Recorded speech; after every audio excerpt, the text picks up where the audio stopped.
Hey there, Mark here on the Culinary Compass, and this will be the first dispatch from my garden this spring.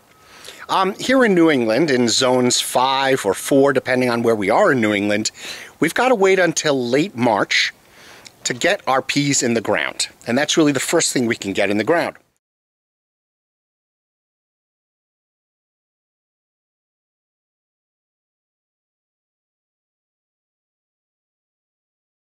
Peas need a good trellis, a good structure, and they also need space. Now, as far as structures to build your trellis, I love using these heavy-duty plastic reusable poles. I use these for years and years and years on end. They are pricey. Each one of these can run $3, but you go ahead and you invest in 20 or 30 of them. You invest in a whole bunch of different sizes, and they can be used in a whole variety of different ways to build different kinds of structures. That, plus some simple twine or something, a string that you can purchase that's made specifically for trellising, and you're all set. The structure I like to do for my peas, one of them, is 3 poles on one side, 3 poles on the other, with 1 pole in the top, pulling it all together and holding it together.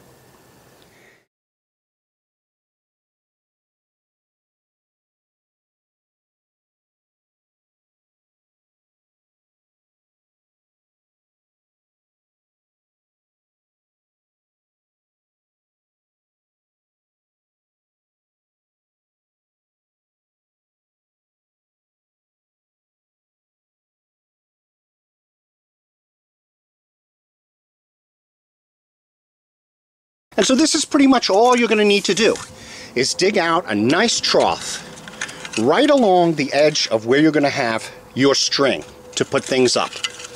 I often will actually put my string so that it hangs right between the poles, and then as those shoots grow, they'll come right on up.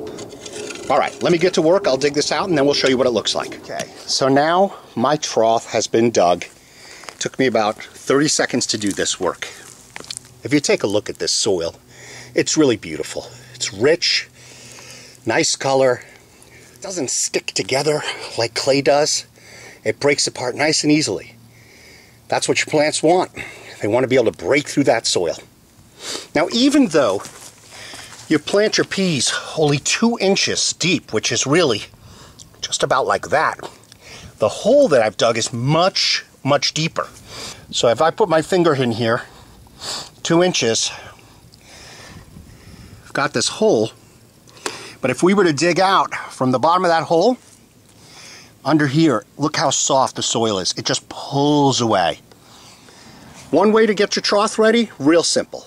Take some kind of an item, like the tool you just used to dig the soil, and go ahead and give yourself a nice 2-inch or so deep trough. Super simple. All right, so we have this nice trough that we've dug, and I'm basically just dropping in, as you can see, seeds about every 1.5 inches or so.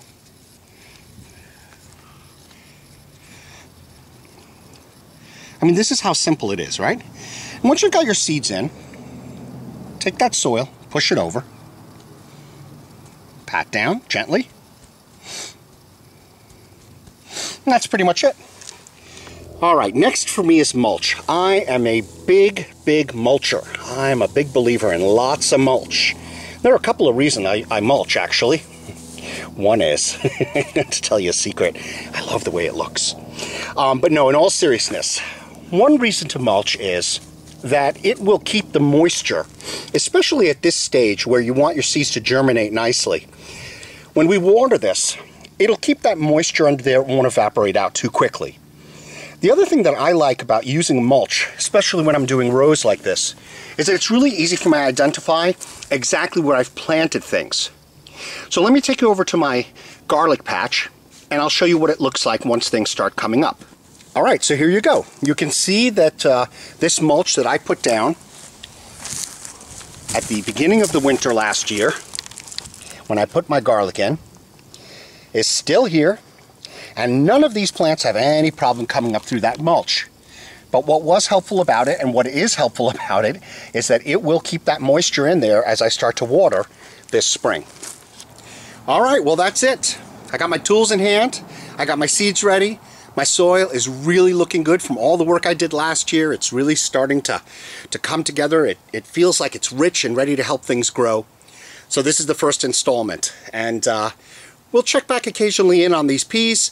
And as the spring goes on and we move into summer, I'll go ahead and continue to share what am I doing in my garden so that we can feed ourselves back there in the house. Ciao for now.